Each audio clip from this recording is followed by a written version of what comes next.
You feel it, you know it. D Raww Productions.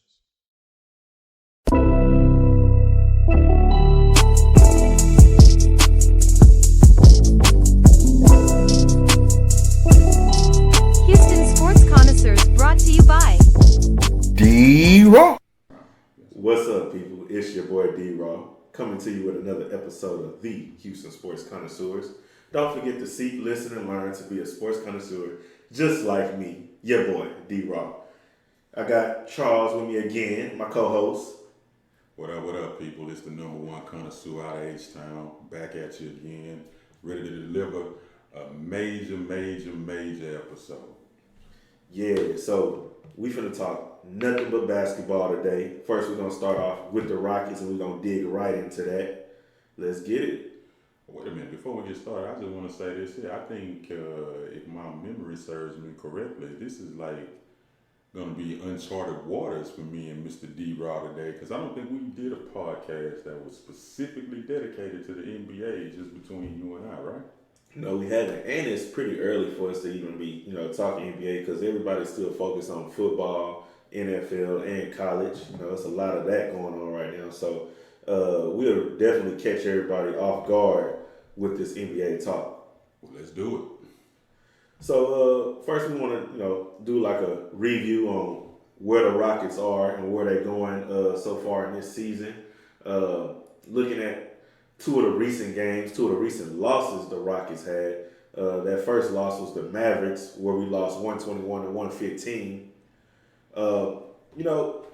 Just looking at that game, Sengun, man, he plays amazing every night. Every night he's damn near averaging a triple-double or something close to it. I had looked at something. He was like one of the few players to ever average 20-plus points, 5 rebounds, 5 assists. He's just in good company all the way around.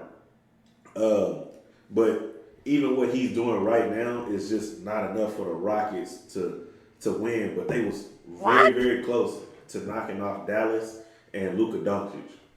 When you say he's in good company all the way around, that would suggest that the entire team is playing at an amazing level, and our record just doesn't reflect that. They're 8-8, and they're somewhere middle road. Why is that? Man, I think a lot of times we look at what the Rockets are doing, and a lot of times I'm happy with Sengun, but I look at Jalen Green, in this Dallas game, he only had 12 points. He was 5 for 14, he was 2 for 6 on the 3-point line. He had 5 assists though, so at some point he did figure out maybe tonight ain't gonna be my scoring night, so let me figure out a way to dish this ball out. He even had a block. He had a couple rebounds as well. So I feel like Jalen Green is doing what he needs to be doing, but he also could be a little bit more efficient from the field. And that would have made the difference in this game as well. But, I can't really knock Van Vliet, but Van Vliet could be a little bit better too. 3 for 9 from the field. But also you look at, he had 12 assists. And every night that I look at Van Vliet, he's always getting a double-double with points and assists. This guy is your poor man CP3 right now for the Rockets. The poor man, the ghetto version? Yes, sir. So I'm looking at the stats too, and it's crazy how you can look at stats, and I said this before and I say it again. One person can look at the stats and interpret things one way, and another person can look at the stats and get a total different interpretation. I look at that assist column, and I think for our team to be even better, that assist column, you got to have more than one person in double digits in assists. Right now, they only had one guy, and like you mentioned, it was Van Vliet. He had 12, and then the next closest person to him was 6, and that's coming from his center position. That's just not gonna cut it. But you and I had a conversation off camera or off mic, and we talked about potential fixes for the Rockets and what do they need to address. And share your thoughts on that. I've been thinking, I would really like to see Cam Whitmore get some more PT, at least at the NBA level instead of the G League. But if we're looking for an immediate fix, maybe we need to look for a scorer, like somebody else that can come in and guarantee you 10 points every night or something like that. Somebody that can fill in when Van Vliet is out and be able to assist the ball as well. So maybe we need that kind of dual threat kind of person. I remember we had like Lou Williams, It would be perfect if we could have somebody to come that play like Lou Williams to play for the Rockets right now. That would definitely help this Rockets team, and also someone that got a little bit of veteran leadership as well. That's a good leader to like I said, just to help this team go in the right direction when Van Vliet is out. Well, I cannot disagree with you on any of those points that you just made. I think all of that is needed, but I also believe in Ime Udoka, that he is the type of person that can identify those deficiencies and address them. But one other deficiency I feel like that this team needs is what all NBA championship caliber teams have, and that's that true dog. Now, that doesn't necessarily have to be a veteran, in my opinion. It could be a young person but you gotta just have that DNA. And right now, normally that dog presence that I'm talking about that gives that team that identity normally comes from the power forward position, that enforcer, that guy that comes in and brings the strength and the muscle and delivers a statement to the rest of the league like, we ain't gonna stand for that. We gonna stand for this. We gonna put it down. Because right now, I just think that the Rockets are all finesse.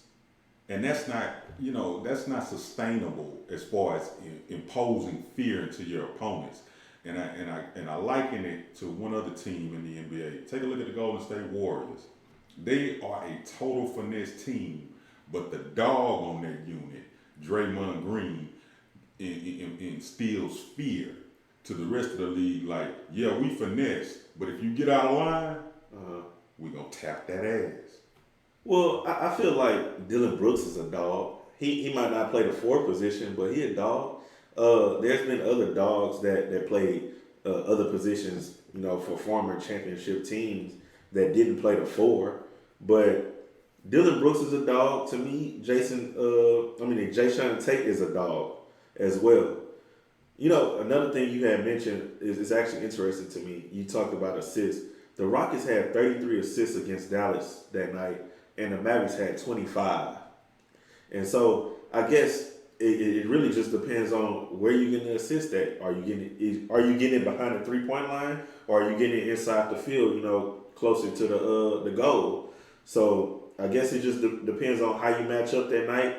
And I think Dallas just got some of those better shots. Yeah, when you talk about assist, it's a complementary type of thing, sort of like what they mentioned in football, the offense and the defense. If I throw you an assist, then, your field goal shooting has to match the assist that we're giving. Right. But at the same time, 33 assists in the game, but you're not producing the points, that lets me know that a lot of the Rockets' shots, that the shot selection is one time, is the ball moving?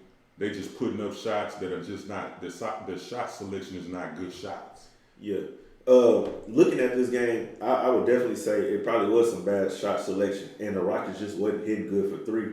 27.6% from the 3-point line versus the Mavericks. They shot 35.3% from the 3-point line. But if you look at it, the Rockets actually did better from the field, from 49.4%. That's almost 50% for them. Versus the Mavericks, they did 47.2%. So this game, it was actually a lot closer than even what the score would even say, 121-115. It's 6 points, but it probably was really closer than just that. The Rockets really had a chance against a team that we would say is definitely going to the playoffs and a superstar player in Luka Doncic. Yeah, and then you look at his numbers in that game, and he had 41 points. Right. So where's the defense? Then you look at the next top scorer, which is Kyrie. He had 27 points. So they just basically came in and imposed their will. But like you said, And even in doing so, with them putting up those kind of numbers, we only lost the game by 6 points. Yeah. But I still want to refer back to the first point that we was making about having that dog, and you mentioned Dylan Brooks. So earlier in the season, we faced the Lakers back to back. In the first game, Dylan Brooks, you know, he had a decent game, and the narrative came out that he held LeBron to decent numbers. LeBron got message of that message, a word of that message, and then the very next night, what did he do?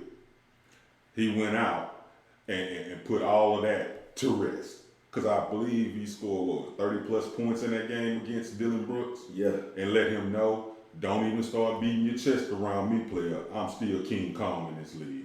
So, I mean, you can't have that presence be inconsistent.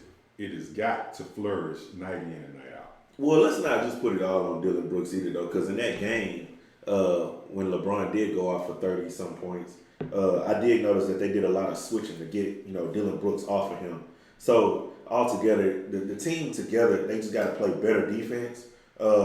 Nationally in the NBA, they ranked in the top 5 for the defensive rating. So, I think for the Rockets to win and continue to win throughout the season, they have to be consistent on the defensive side of the ball, most of all, and then just start taking better shots. Yeah, shot selection definitely. We got to find a way to slow teams down, because in this league, when you're giving up 120 plus points per night, that's kind of hard to do for an 82 game season. Oh yeah. Yeah, so that's definitely something too that we got to kind of lock down. Yeah, so flipping the script to the Denver game where the Rockets lost as well. That was 2 back-to-back losses. 134 and 124. Rockets lost to Denver in Denver, and the Rockets are what we said they're 0-7 on the road. Absolutely. So it's like I think it's like the same thing when we was talking about the Astros before. It's like why can't the Astros win at home? Now the question flip is like, why can't the Rockets get a victory on the road? Like at least 1 or 2 games, they should be able to figure out a way to just get in there and get the victory.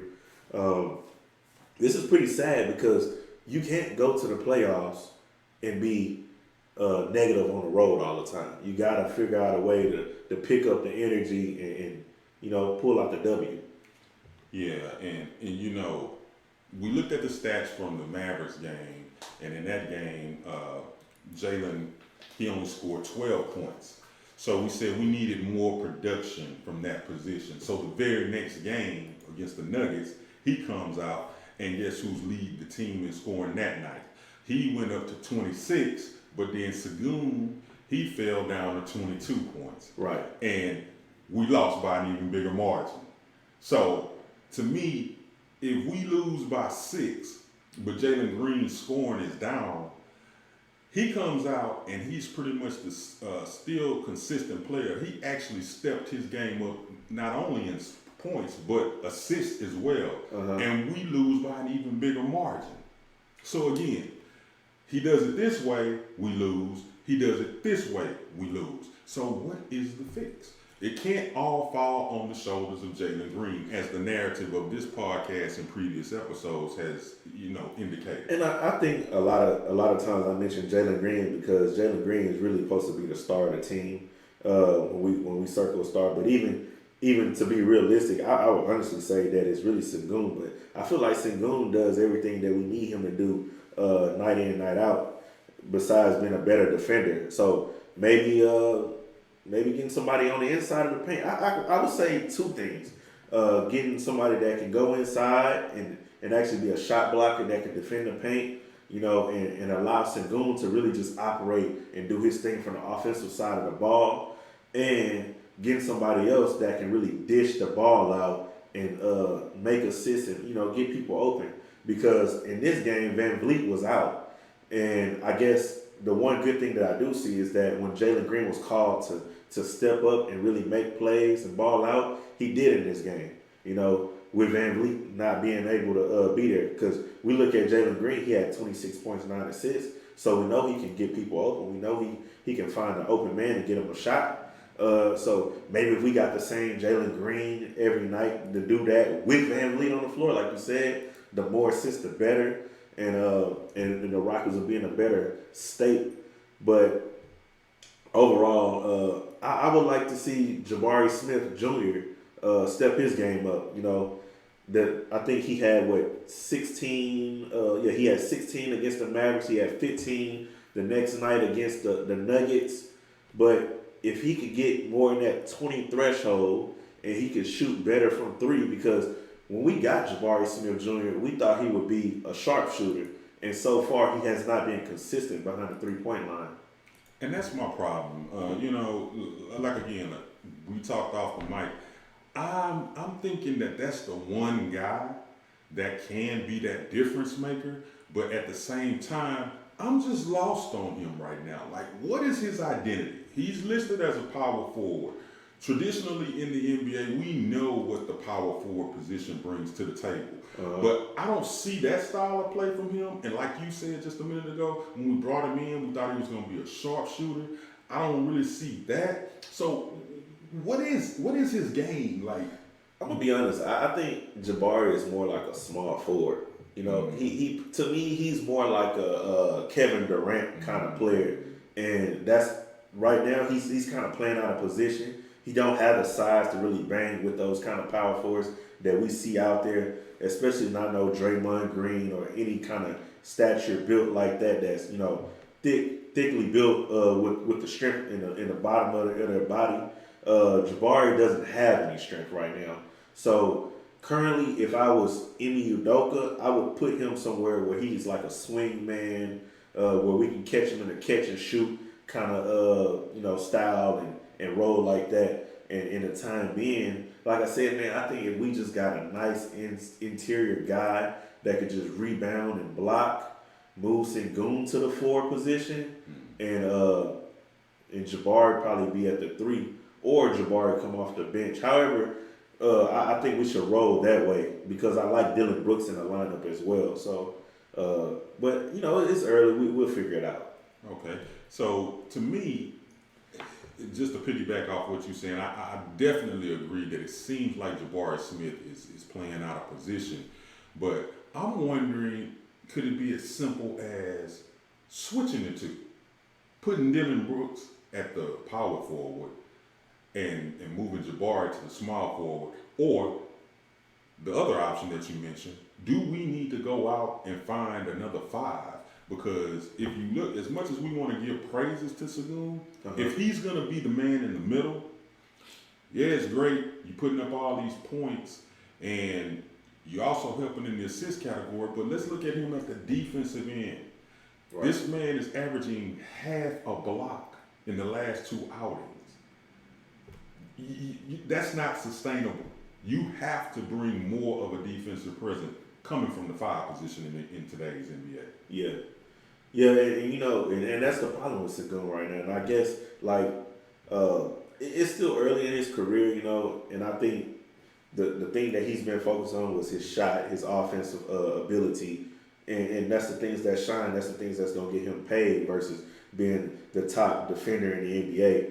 But he still got to be able to get in there and get nasty, and I think that's the difference between him and Jokic right now. Once Sengun can find himself on the other end as far as defense and put his offense together, he'll be a real dangerous baller.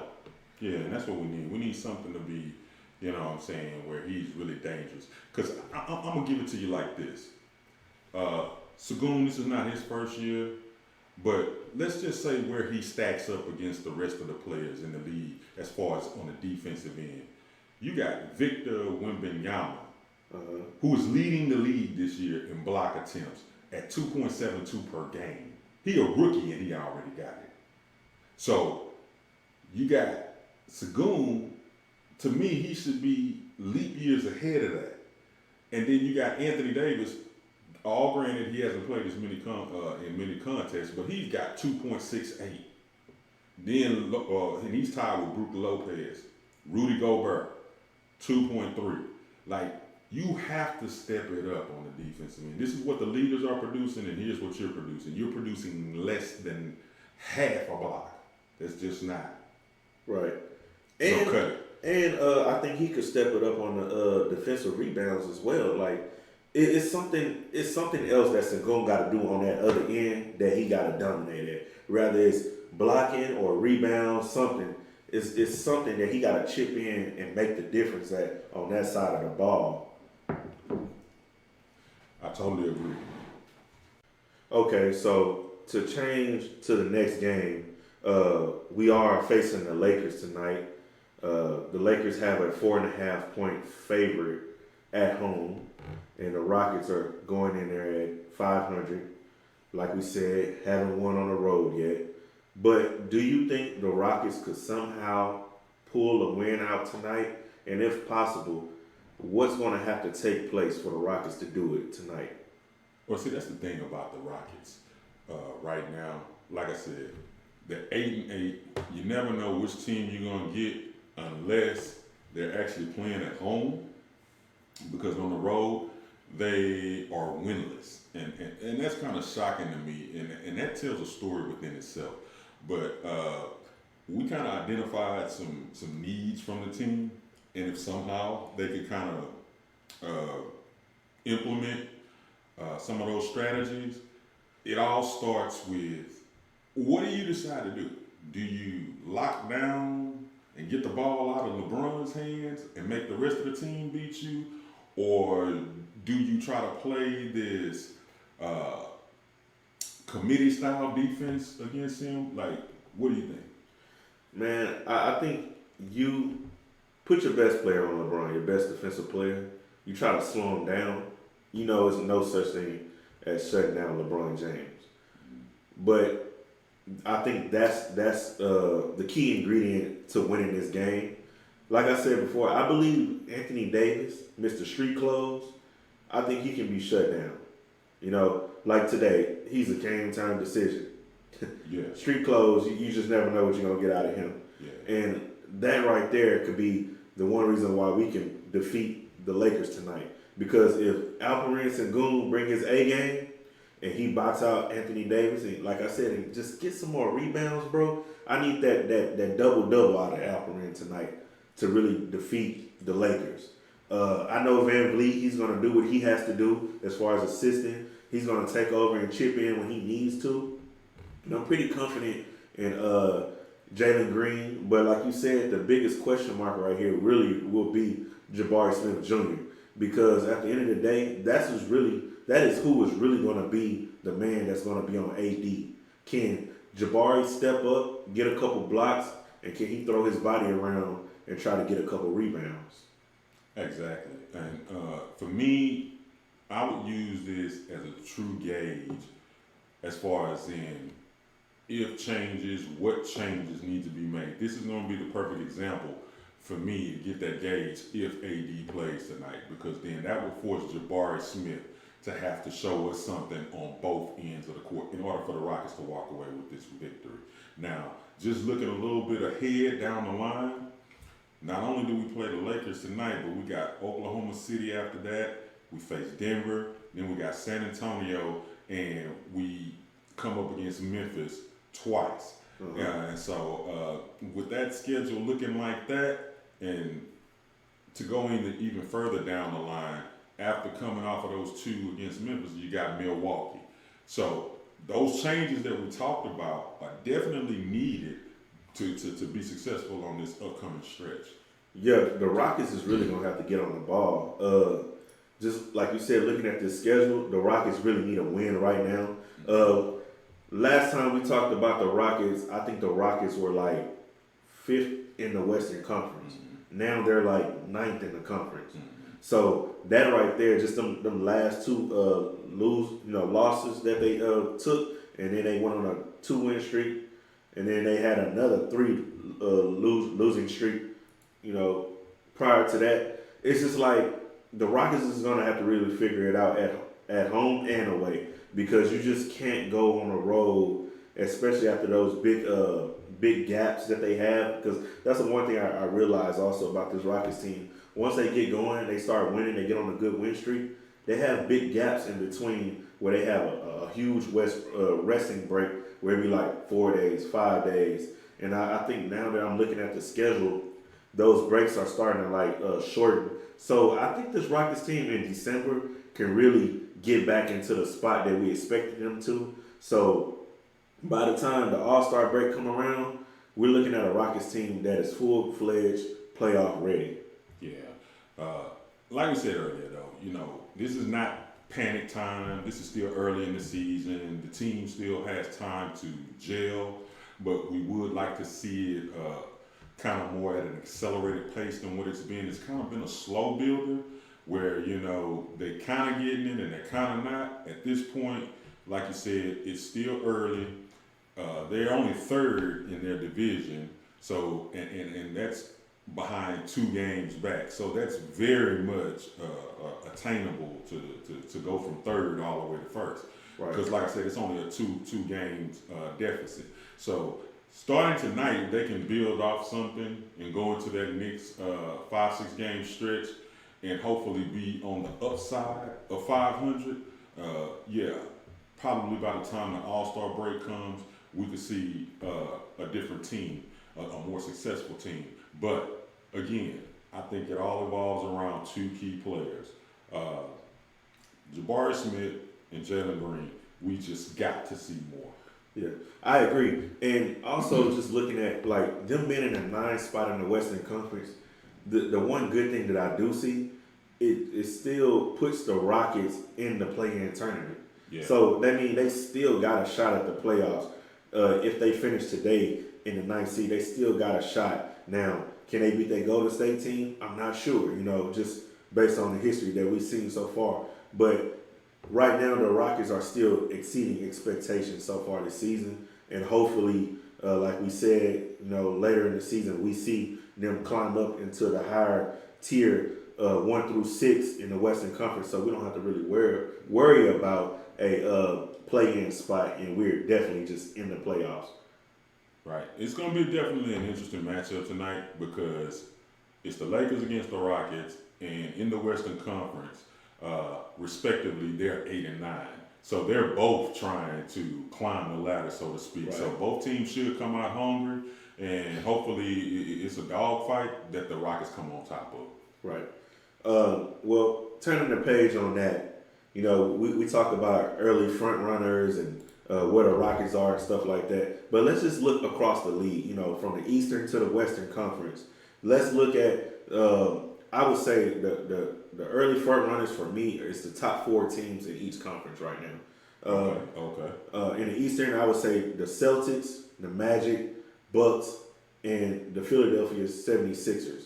And out of those 4 teams, the most interesting team to be at the top is Orlando, because absolutely. Orlando been bottom feeders for the last couple years. They was with the Rockets, you know, and now to see them in a 2 spot, 14 wins, 5 losses, I'm really blown away by what they're doing, and I'm just impressed at how far they came and the expectations they are really exceeding right now. We talk about the Rockets exceeding expectations, but Orlando is really that team right now. Yeah, absolutely, and we can't fail to mention that currently they're on a 9-game winning streak. Yeah. What? You know, in the last 10 competitions, they're 9-1.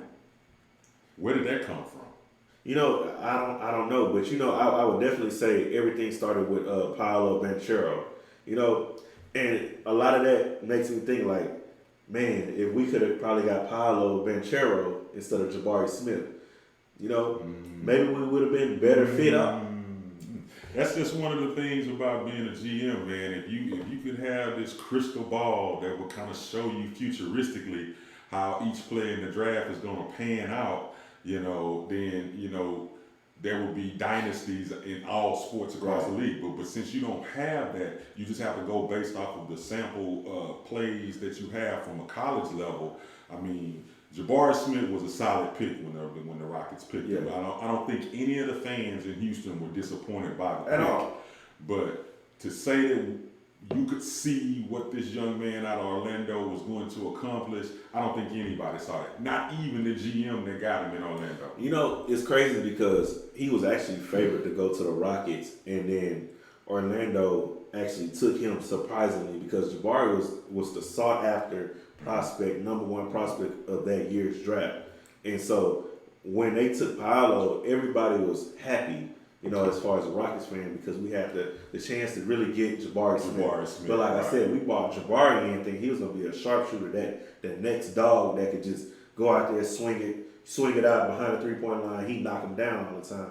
Unfortunately, he hasn't been all that so far in his career. But there's no telling if he will get there or, whatever the case may be. But when I looked at Paolo Banchero, the one thing that I thought is like a baby LeBron. Oh, really? And the reason is that because the way he can move with the ball. This dude is 6'10", 250. He can shoot. He could do so much in his position. And even though they have him listed as a 4, he's really like the 1 on this team, So Paolo Banchero is definitely a special player. He has culminated a lot of skill into his body.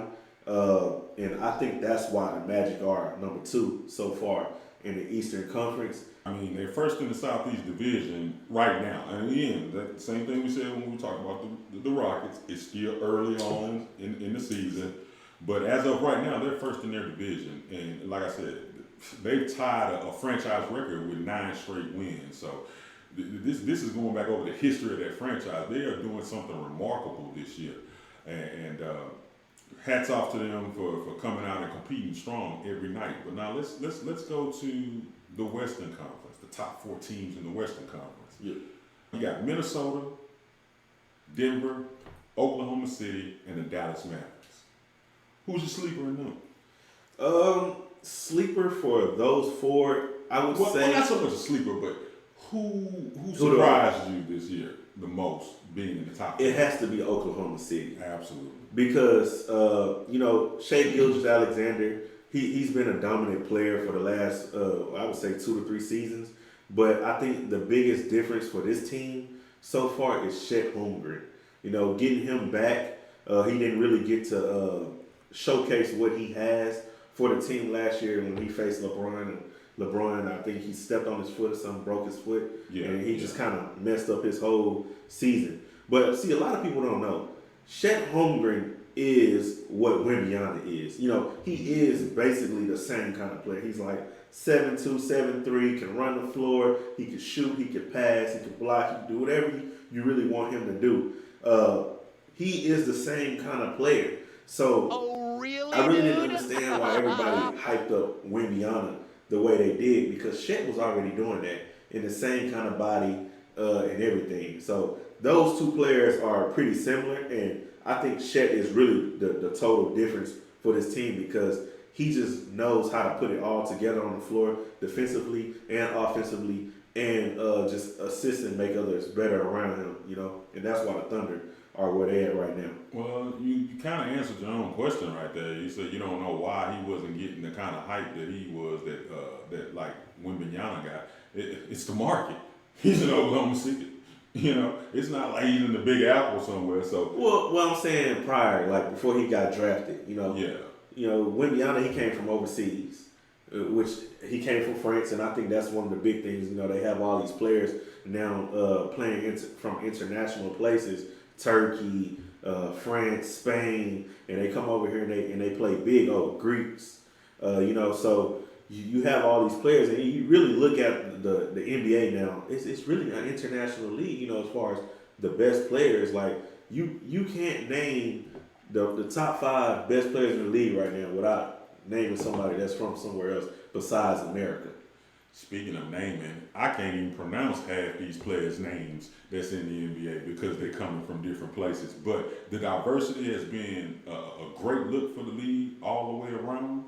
But when talking about the Oklahoma City Thunder specifically, I got to kind of go and piggyback off something that Stephen A. Smith himself said about this team currently this year. And his remark was, this team ain't no joke.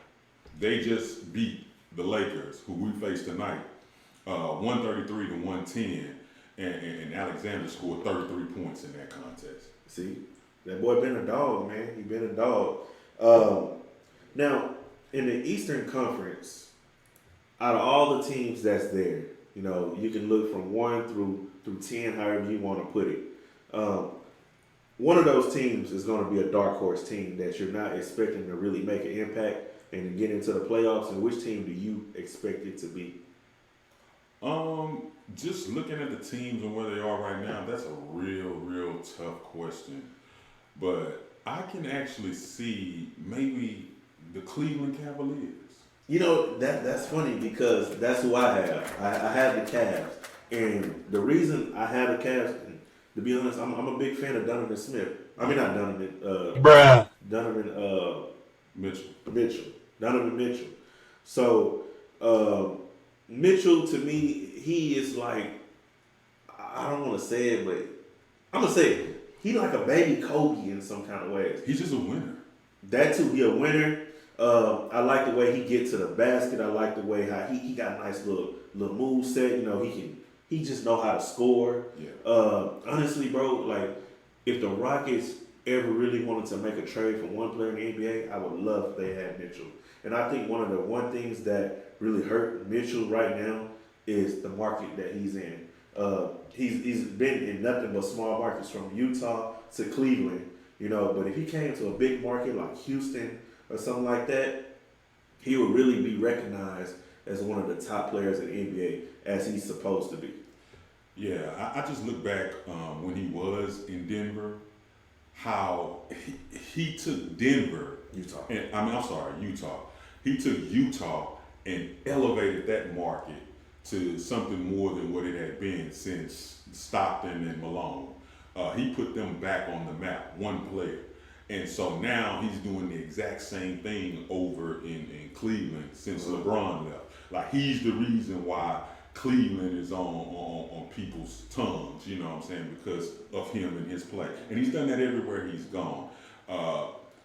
You threw that out there, so, you know, the curiosity in me, it kind of comes up with a question when you say that if the Rockets could somehow get him, you would love that. But what would you give up in order to make that trade?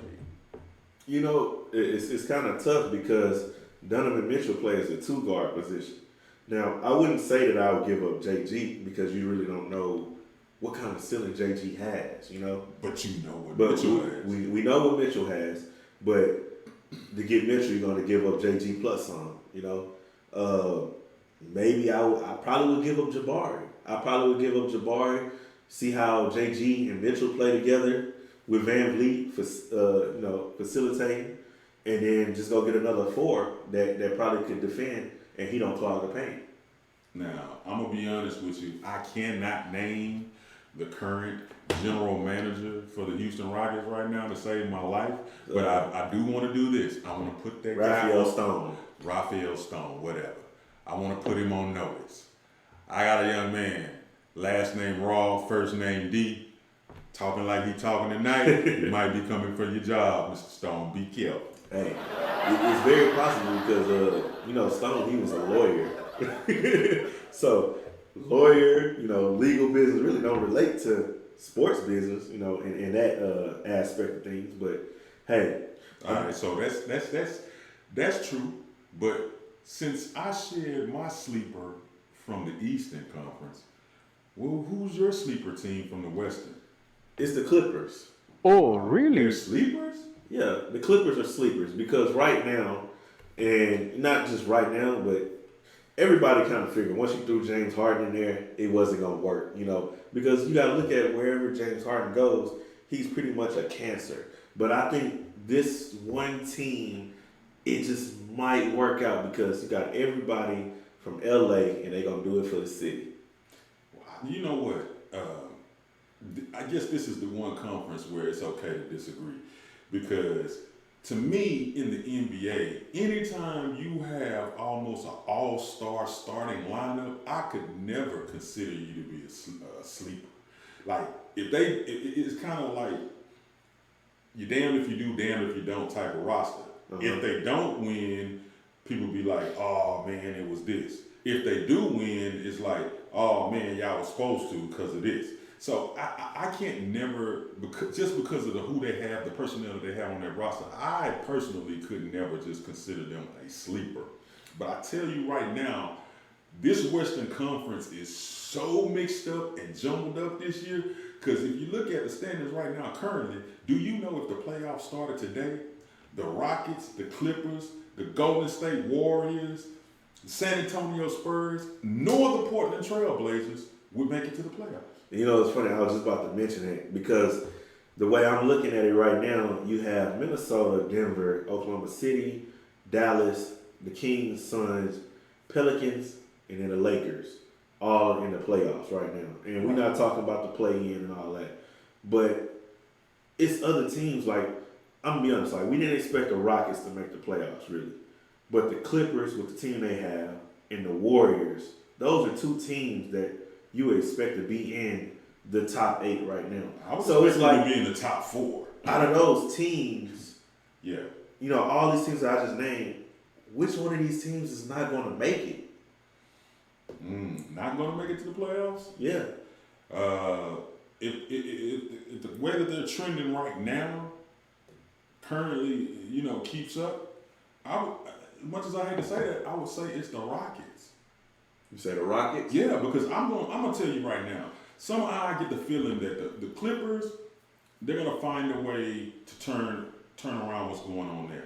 Golden State Warriors, I'm not worried about them. I can see them moving up. So if those two teams move up, that would have the Rockets and the Lakers kind of falling down. I feel like the Lakers are gonna, you know, they're gonna come playoff time, they're gonna figure out a way to do it. Right. But to answer the original question that was on the table, my sleeper out of the Western Conference right now, for me, it's definitely New Orleans. Wow. What? It's funny you say that because I think the New Orleans Pelicans, I actually believe that's going to be the team that's going to fall out of the playoffs, which is going to allow someone like the Rockets to slide into the playoffs.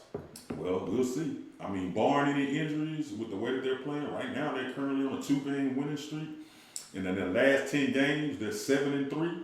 The Rockets right now, last 10 games, they 5-5. They average. Right. But it seems like to me the Pelicans are playing above average basketball early on in the season, and they can only get stronger barring any injuries. Right.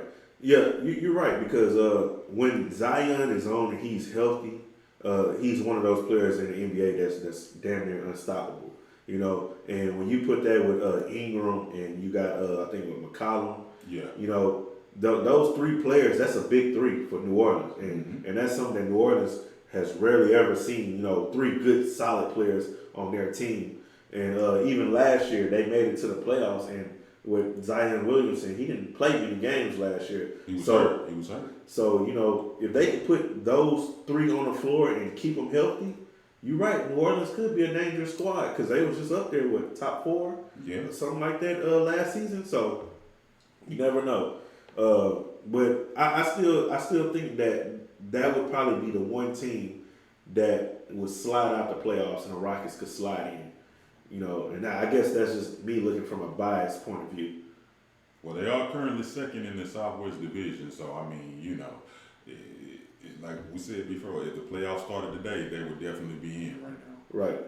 And since we mentioned all of these teams and different players that play on different rosters and all that, I'm just going to be honest with you. I'm going to float something out there. I'm curious to how you think about it. You know, I've been looking at the NBA, and it's almost seemed like it's time for this, what I'm about to say. Yeah. Like, in years past, coming into each year, we knew who the superstars of the league was at that time and who it was going to be. But it seems like right now, it's time to put a crown on someone new to be the new face of the NBA. Like a new generation has come in. These guys are getting old. LeBron's not getting any younger. Steph Curry's not getting any younger. Those are, you know, like the current faces of the NBA. Is it time for a new face? And if so, who is that face? Yeah, it's definitely time for a new face because currently I would say the face is LeBron James. I mean, I don't think nobody would really disagree with that at this point, you know. But besides that, I would. Go ahead. Besides that, I think the face of the NBA is Nikola Jokic. You know, if it's not Jokic, it has to be Giannis. But like I said before, you look at the NBA and your top players are international players. You know, players from other places. So it would have to be someone like that because these are the players, and they are the reason why the NBA is becoming so internationally, so much more internationally known throughout the world, where you actually have these teams that's coming. Well, I would say these teams, but these players that's coming from overseas, and they're being dominant, and they're being much better than some of the players, close to us, our fellow Americans, what you want to say. So, I would say Nikola Jokic is the face of the NBA right now, though. And I was looking at something that was very interesting as it pertains to this topic, that we're talking about currently right now. Just as a key point as to why I even asked this question on this segment. Do you know that LeBron James, as you put it, the current face of the NBA, is not top 5 in any of the statistical categories of the NBA at all this year? I could believe it. And in the rankings of the top players in the NBA this year, ESPN was nice enough to break it down, and they put the players into 5 different tiers. And tier 1 was Luka, Jokic, and Embiid. These are your top players per ESPN. In that second tier, you had Curry, Giannis, and Jason Tatum, who I haven't heard us mention his name much in this particular episode. But then in tier 3, you got LeBron, Durant, Maxey, Alexander, and shout out to that dog, Anthony Edwards. That's in tier 3. Now, tier 4, Donovan Mitchell, Fox, another dog, Sabonis, Halliburton, and he's going to have to forgive me, Adebayo, and Trae Young. They round out tier 4. Wow. And then the last tier is tier 5. And this tier is where you get to Anthony Davis, Williamson, Paul George, Desmond Bain, Mark Cannon, Tobias Harris, Jaylen Brown, and Damian Lillard, all the way down to tier 5. Now, the thing that shocked me the most about that is where some of the top players over the last, say, 5-6 years have fallen all the way down to tier 5. But, what you said, all of that is interesting, but you didn't say Jimmy Butler, did you? And he's not even mentioned it. We talking about a player that's clutch, that he's great on ball and defense. He got a great feel for the game. He's one of those players that has led a team damn near by himself to the finals, twice. And he just did it recently, and Jimmy Butler's not mentioning any of those tiers. Now, he might have a weird personality and all that. He's from the H, so, a little respect on his name. I'm like, what's weird about his personality? He is a little weird. He ain't seen him with the little bob cut and all that. He do all kind of stuff with his hair, bro. It was a joke. But we really don't care about that. We talking about what he does on the floor. And personally, I think Jimmy Butler should at least be like tier 2, Well, he's not per the ESPN rankings. Now, for personal rankings, he may be, but the glaring thing to me is when you talk about a face of the NBA, how could this person out of 5 tiers be way in tier 3? Not tier 1, not tier 2, but tier 3. I think they need to reevaluate that list. Bro, I think that list was created based on the market value of a player. Because some of these players, they're playing in big markets, and to be honest, when they look at Miami is not considered a large market. And I think that's one of the reasons why Jimmy Buckets was skipped over. Did you even mention Devin Booker? No, Devin Booker was not mentioned, but I'll tell you another key name that was also not mentioned. How about the man himself, Kyrie Irving? He's not on that list. And we're talking about one of the best ball handler passers in the NBA. So that's why I say, me personally, I think they need to reevaluate that list. But per their website, that's what they're reporting as the NBA top players. Which is what made me ask the original question: Is it time? Has there been a changing of the guards? Is it time for a new phase to take place in the NBA? And if so, in your personal opinion, who would that person be? It would be Jokic. I think Jokic, him and Giannis is the same age.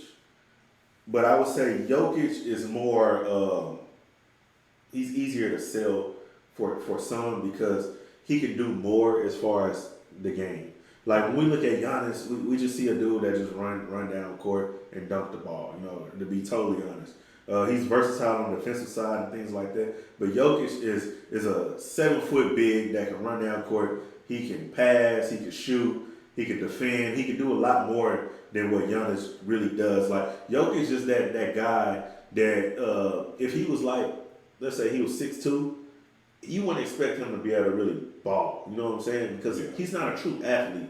He just has a real nice finesse game to the way he move around the court. The way he shoot, the way he fade, and all those kind of things. All that culminates into someone that's very transcendent in his big man position. I mean, it's kind of hard to argue with what you just said right there, but for me, I think I would have to go with a couple of the younger players in the league, and I'm talking about Shai Alexander, and I love what this guy Anthony Edwards is bringing to the table, man. Like as far as you're talking about having a face, what these guys are doing offensively and defensively, I think their name needs to be in the hat. Yeah, I would say like potential faces. I would definitely say Anthony Edwards, Luka, Jason Tatum, Donovan Mitchell, as we mentioned before. But even just to go younger than that, just some people that's on the ladder up, that's right there or will be there. I would say Wembanyama and Sengun. I think those are the players that we kind of got to look down at and see where they'll probably be in the next 2 to 3 years. They could possibly be one of the faces of the NBA. Yeah, I definitely agree. Shout out to Wembanyama out there in San Antonio. I misspoke. I really meant to mention his name, but he's definitely one of those front runners for me as far as in a new face of the NBA. So now, what teams are on the ladder up? Teams on the ladder up, man. We said one of those was Houston Rockets. Memphis, I think they're still there to come up. We're waiting for Morant to come back, and I think with Ja coming back, Memphis will be back in the fold as well out of the West. Those are the two teams. I think San Antonio is probably some years off. I think they need some more players, and they got to figure out how they're going to get them players there because it's San Antonio. Looking at the East, I like Indiana. Tyrese Halliburton, he's a very, very special player, but it's really just him and Miles Turner, So yeah, they're a couple of pieces away as well. Yeah, they're definitely a couple pieces away. And I really want to mention this team. I know they're in the bottom of the East right now, but every year they've been grabbing players in the draft in the top 5, and that's Detroit. Mm-hmm. I really think that's a team that's on the ladder up, and I think that will be the next 76ers kind of squad because you got to remember all those years where the Sixers was just giving top players year after year.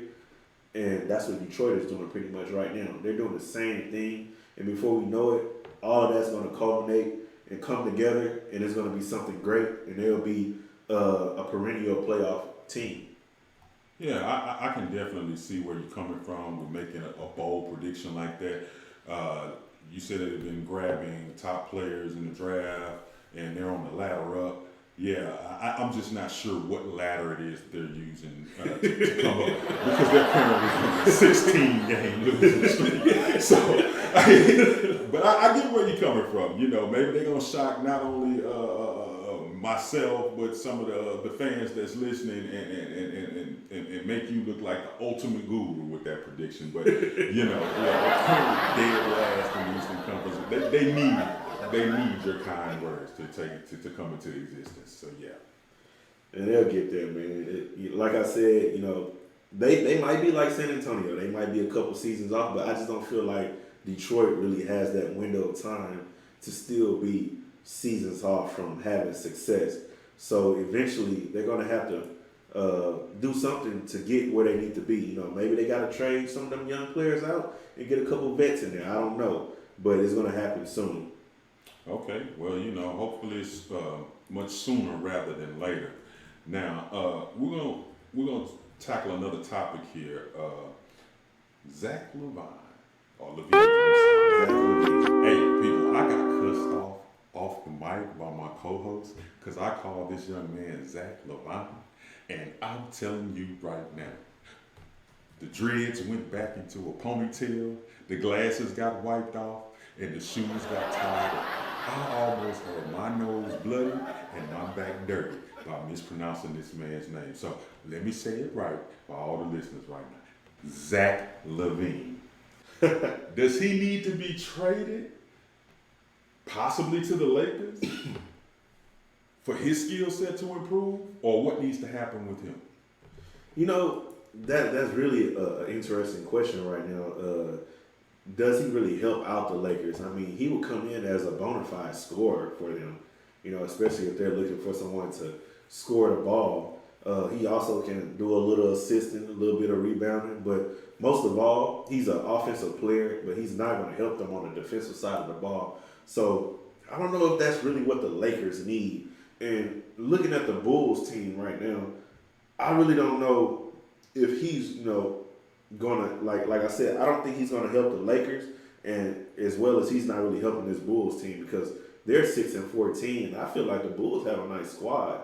You know, they have DeMar DeRozan, they have Lonzo Ball, they got Andre Drummond down low. Like, that's a nice squad. So him coming from Chicago to LA, what is really gonna be the difference there other than his scoring? And I don't really know if that's what the Lakers are really missing. Yeah, I mean, I'm looking at his career stats right now, and he's only played out of all the years he's been in the league. He's only played one full season, a complete season, one time in his career. Wow! And he kind of bounced back to form last year. He played 77 out of the 82, but overall, altogether, in all the seasons, he's only played one complete season where he played every game. And they're saying that the market really isn't out there for him because the Bulls have been trying to shop him. So I don't know if he needs to go to, say, the Lakers, but what else could be a possible good fit for him? Because he definitely probably needs a fresh start away from the Bulls. Yeah. It's hard for me to say. You know, I always like to throw in the Rockets because I said something about a score. But someone like him would probably be definitely helpful. But at the same time, he might kind of take away from what the Rockets are doing because he's going to take touches away. And What? I don't want to, you know, take too many touches away from people like Jalen Green or Tari Eason, those players that are barely getting the ball now or not taking a lot of shots right now because he's going to be a volume shooter coming in and he's going to take a lot of shots and he's going to miss a lot of shots. So I wouldn't necessarily say that the Rockets is the best team, but we kind of got to, I guess, look at one of those other teams that's like kind of pushing for the playoffs. Maybe Memphis.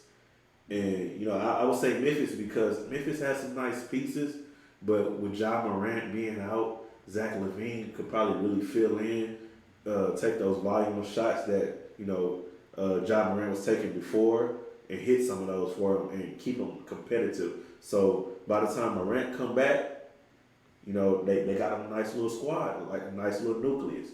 Yeah, I totally agree. That makes good sense, just good basketball sense. But, you know, some people would view this a little bit differently, but I just ask respectfully that y'all hear me out on this. Earlier in this podcast, I stated that I feel like one of the problems for the Rockets was having that dog presence on the team, that somebody who is a lot more physical, brings a lot more physicality to our front court. I think Levine paired with Sagoon actually remedies that. Because Yes, he's going to get more touches, but he's going to give us more points than a Jabari Smith at the power forward position. He does a little bit better in rebounding. He has that physical presence, and I think he's only going to grab more rebounds to be able to kick it out for that's going to open up the fast break opportunities for like a Jalen Green. But now, how the GM actually works that out and brings him in without breaking up the team chemistry, that's above my pay grade. But I actually think if somehow we could find a way to bring him here to Houston and not give up or overpay for him, I think it would be refreshing. You know, you make a good point. And also, I think if we was trading for Zach LaVine, I think we also should get this other Chicago Bull that's on their team to help in the paint, Andre Drummond. Because, one, his contract is not very expensive. It's something like $3 million something. You know, looking at that, that's change in the NBA. But also, we're talking about someone that's 6'11", 280 pounds. He's still pretty young, 30 years old, so he could be here for a little while. And he can bang and get the rebound and block some shots. I'm not even asking him to score like he did back in the day when he was in Detroit. I'm just asking him to go in there, stay in the paint, get some rebounds and block shots, move around when Sengun, is moving in the paint, and I think it work out. And I wish I had listen, I don't know what sound effect I would plug in right here, but for me, I'm out on Andre Drummond, and the reason why I say that is because when you think about bringing in a veteran player with the amount of tenure that he has, there's a reason why his salary is so low. Because this guy, he just has not gotten it done. If you go back dating from November the 13th through their games through the 30th, okay, that's a nice snapshot of about 10 games. Do you know that this man has only averaged in double digits once? Number one. And that was for exactly 10 points. The other games, he had 5, 4, 2, 2, 2. Like, what is he bringing to the Rockets that we need where we're bottom feeding like that? And again, the one deciding thing, besides the contract, like I know that most GMs would love that because you also want to be able to bring in something that's not going to be a big hit against your salary cap. But the one thing for me is if I'm going to go out and bring in a veteran player with his tenure, I at least want that player, if nothing else, so that he can be a presence in the locker room to have some type of championship pedigree. This guy has nothing. Bruh. He's like a cupcake with no icing. Man, I think Drummond would fit in nice. You talk about someone that's averaging about 7.5 rebounds. He's averaging half a block in the game. He's averaging a steal a game. Like he will fit in nicely even if he's coming off the bench. Because you know who our backup center is? It's Jock Landale. And Jock Landale is getting $8 million and Andre Drummond is a lot cheaper, and I think Andre Drummond is a much better player than Jock Landale. So you look at that, money-wise, we're spending way too much for Jock Landale. Because you tell me, what has Jock Landale did for the Rockets? Hey, Jock Landale reminds me a lot of Andre Drummond. I'm going to tell you what I think. I think that you are a lot like Beyonce, and all I'm hearing while you're saying these two guys' names is one theme song going through my mind. I've been drinking. Listen, I don't want either one of those guys in the Rockets uniform. Not now, not ever. Jock is already in that Rockets uniform, so we're gonna Exactly. So he reminds me of another guy that has on a Houston uniform who, I think the last time we spoke, I was talking about getting him out of town on a skateboard. Do we need to go? DeAndre Houston card? Yes. Get him out of here. Hey, I agree because when we pay you $8 million and you only averaging 2 points, 1.9 rebounds, and no assists, hell, what is the use of it? They could have hired me for that shit. I could have got 2 points. Exactly. I totally agree. People, I don't know if y'all have ever seen D Raww in his little uniform or ever on the court, but let me tell you something. I am a firm believer that he can bring more than Jock to the table if he was to suit up for the Rockets. Yeah, so but now I'm kind of scared of this next question. But go ahead, put it out there, because if you talking about bringing Andre Drummond to the Houston Rockets, I can only imagine what your answer to this next question is going to be. But go ahead.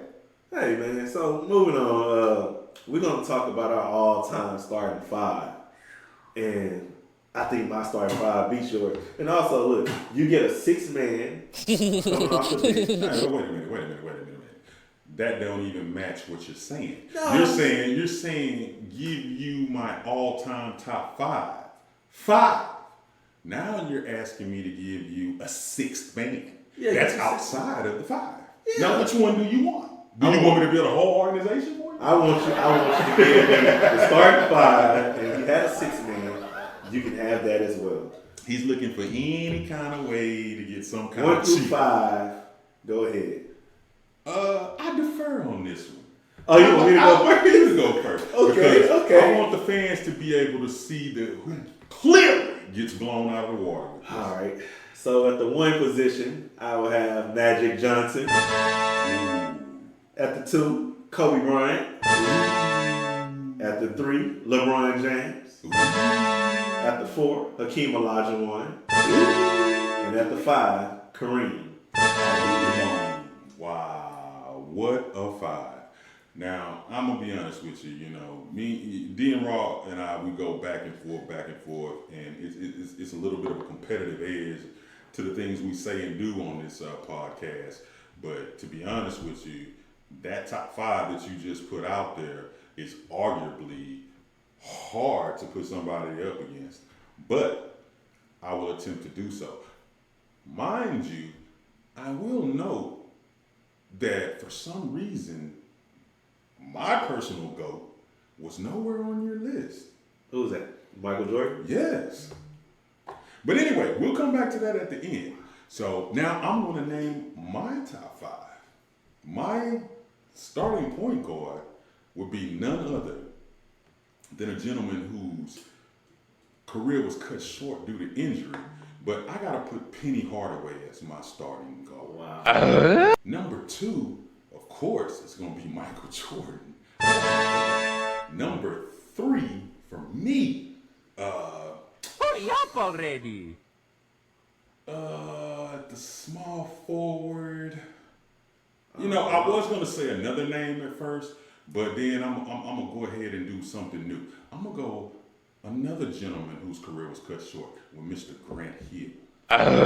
My number 4, of course, was going to be Akeem the Dream. I got to have my shout out to H-Town on my starting 5. So yes, Akeem the Dream at his natural position, not center, but power forward. And then number 5, oh my God. Moment of silence for this next pick, people. Because it's crucial. How can you not put the greatest dominant big man at the 5? I'm talking about none other than the Shaqster in his prime.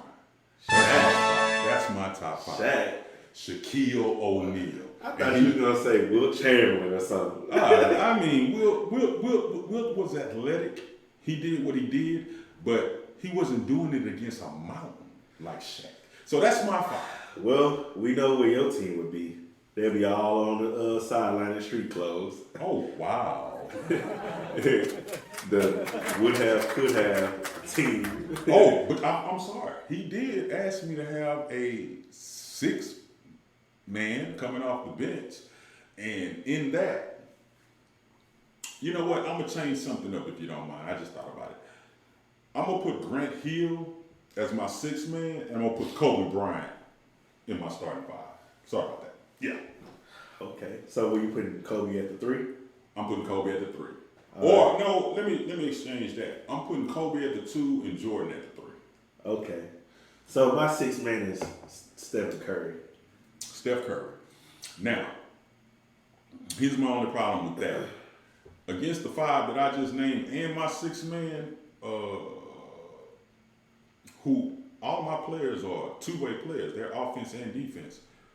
Where's Curry gonna get a shot up at? Bro, Because there's nothing but shot blockers out there, steals and defensive are lockdown. we really gonna talk about how he gonna get a shot? Curry can shoot anywhere on the NBA court. Yes, he he can can. shoot from your basket. He could. He could. So you really think somebody gonna be able to run him off his spot? Absolutely. When I got a defensive player of the year, a league MVP, finals MVP out there, absolutely. I do believe we can address that Ain't stuff. nobody stopping Curry. Okay. Ain't nobody. Okay. He gonna be the best six man ever. And he don't have any height. First off, you're not even gonna have. He don't have any You don't even have a true starting five because they're gonna be on the sideline hurt. Listen. Let's talk about your starting five. Okay. I believe you said at number 1 you had Magic Johnson. Yeah. Your 2 guard was who? Kobe. Who was your 3? LeBron. And 4 was Akeem. And then you had at center Kareem. And you're telling me Kareem, who runs an absolute, 6'9" in the 40, is going to get up and down that court with my guys? I don't think so. That's all right. He can just stay and win in the basket. Ladies and gentlemen, at UCLA, Kareem Abdul-Jabbar was timed at a 6.9 in the 40-yard dash. You think on any NBA fast break against my starting five, Kareem is going to make it? I mean, come on, man. It ain't even worth it. Well, first off, I mean, hold on. Which version of Shaq are you bringing to the court? I said in his prime. Fat Shaq? I said in his prime. Really, dude? He using his prime for a while, so which one? Notice, people, I said Orlando Shaq could get up and down the court. all of my players, I did say in their prime. Orlando Shaq. Orlando Shaq go up and down that court and all around Kareem and the goggles. But not the Shaq after that. Were those goggles prescribed, by the way? I don't know. It doesn't matter. It does matter. No, it doesn't. When you're going up against the Diesel, you need to see where you're going. Okay. Or you might just get ran That's all right. over. Well, look. I don't even need to put Kareem on the Diesel because I could just put Hakeem on the Diesel and problem solved. No, it ain't. Because me, I'm going to make that adjustment as if I'm the ultimate Ime Udoka of the top 5 all time. And I'm just going to switch and put my Hakeem on your Hakeem. And that's me. Well, guess what? I got an honorable mention. So if I had Look how you got to go and get more players to deal with this top 5 I got. Who you going to get now? Barkley? Come on. Pippen? not no big. Yeah. If I had a 7th player on my team, it would be Steve Nash. Ladies and gentlemen, we want to thank you for tuning in tonight. One of us has obviously gotten truly delirious. Out of all the NBA greats, he would go and get Steve Nash against some of them. Arguably, these guys are all-stars of the Hall of Fame. And he went and got Steve Nash. So you're saying Steve Nash is not an all-star of the Hall of Fame? We're talking about one of the greatest facilitators to ever touch the NBA floor. Let me tell you something. When you talking about starting 5 all time, the only thing that comes to mind when you first mention Steve Nash is no disrespect to anybody that's vertically challenged, but you talking about bringing in a midget? I'm just saying, you gonna bring in a midget to the land of the Giants? Come on now, bro. It doesn't matter. He played bigger than what his size was. It wasn't even about the size. It was about the quickness. Who did you have on your starting 5 that was really gonna stay in front of Steve Nash? That's just like I said. Who you really got that's gonna defend? No, Curry? you're right. They're not gonna stay in front of him. They're gonna blow by him. They're gonna blow by him. They're gonna go up and over him. Look, I give you the defensive side. That's why he coming off the bench. Who can Steve Nash guard on my starting 5? Who? But who can guard him? Everybody. Oh, they can't. Everybody. Who can't guard him? Yeah. You know what? I put Shaquille O'Neal on Steve Nash. He might blow by him, but he's gonna come from behind and get nothing but blocks the minute he try to shoot it. I can't believe you would really just dare to disrespect Steve Nash like that. I'm gonna disrespect Steve Nash when it comes to playing against a set 5 of all-time greats from the NBA. Now, playing on a team throughout the course of an NBA season with all of the different players out there, yeah, Steve Nash held his own. But when you're talking about just putting him in a game where it's only the best players that have ever played the game ever, Steve Nash has no business on. Hey, you know what? He's gonna be like DeAndre Houston Carter. We're gonna get him a fresh skateboard to get the hell up out of there. Well, I tell you what, the one player you do have that I think he could beat, I think he can get past Jordan. I think he can get past Jordan. You and know? the thing is about Steve Nash, I really don't need him to get past nobody. He's gonna make the perfect pass to get everybody else open, and that's where you're gonna lose the game at. You know what? I'm gonna apologize to all the listeners out there because this guy just disrespected the name of the show. This just in a personal rage to be right more so than wrong. Someone has, is starting to come across as, a little bitter, because if you are a real sports connoisseur, you would understand that you have shelf liquor, and then you have that liquor that's been aging in a barrel, and it's just never to be compared to some of the Irkin jerks of the world, E&J and stuff like that. And I'm not gonna put something from the Louis collection on the same shelf as some Christian brothers. I'm sorry, but that's just what you're doing when you're trying to put Steve Nash in the same basketball game with the all-time greatest starting fives. Sorry. Well, overall, I give you your points, but guess what? It's still gonna be 5 versus 2. Your team's still gonna be on the sideline in their street clothes. So either way, it was never a competition to begin with, and that's just the way it's gonna be. But here's the thing, though, and to be honest with you, we could talk about this and go on and on for however long. But if was a fifth, we'd all be drunk. But wouldn't it be amazing if somehow, some way, we could actually line those two squads up? Like, just in your opinion, if we could line it up, and yeah, I know some of the players mirror, but if it could happen, that's just hypothetically, if it could happen, how much do you think we could charge for a ticket to that game? Front court. $1 million. That's it? Yeah, I think $1 million. $1 million to see for the each 5 ticket, right? best all-time great NBA players. For each ticket? For each ticket. Yeah, I would say $1 million. Oh, bro, I'm gonna have to go higher than that. For front court seats, that's what I said. Not for every ticket in the stadium. Okay, for the average ticket, I would, or up top, nosebleeds, $1 million. Front court, side, about $15 million. I'm not gonna be, that pricey with the tickets. Like nosebleed seats, $1 million.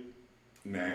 But the front court seats, I think we just I'd open up a bidding war and see where it goes. I wouldn't put a cap on it because you never know what's valuable to this man may not be worthless to this guy. But I think a bidding war for the front court seats between, you got true fans out here that would absolutely lose their minds to have that ticket. And I think that they would pay that kind of money. I'm just saying, how you know it won't be more? Especially, well, you're right. Especially when we're talking about these players in their primes. Exactly. All on the court at one time. Ooh, do you know what kind of game it is? Mind you, people, we hadn't even put Tracy McGrady in there. Nobody, they didn't even make the list. You got your what's your guy out of North Carolina? Vince Carter ain't on this list. So you talking about people that surpassed them. Do you know how athletic, how high scoring, how defensive this game could be? This is the ultimate NBA game ever played. Yeah. How do you put a price on that? That's a big deal. And like you said, it's a lot of players we didn't even mention here. We didn't even mention Oscar Robertson, Bill Russell. We ain't mentioned none of them. Larry Bird. We ain't mentioned none of those players. So I guess it would be crazy if we actually did a whole team full of 15 players and match them up against each other. We'd have to do a whole nother episode for that. But I tell you what, listeners, if you bought into this conversation and you figure like, hey, D Raww is losing his mind, or hey, CB must be visiting the nearest crack house on this. I mean, like, subscribe, share your thoughts on this one here, because we really want to know, like, the all-time NBA top 5. What you got? Who you got, people? Thank you again for listening. It's been another great episode. Me and Charles did our thing once again, and I hope that you all continue to listen. Like you said, like, comment, and subscribe. Share, and share. Absolutely. Stressing me out. DTB, you are stressing me the fuck out. I was born to score. Thank you. Nike suit on, strap on, my shoes dead stock. Got this bag in the figure 4 headlock. We can't find you, get your mans pop. Baby, pull your tits out, I'm finna sign my John Hancock.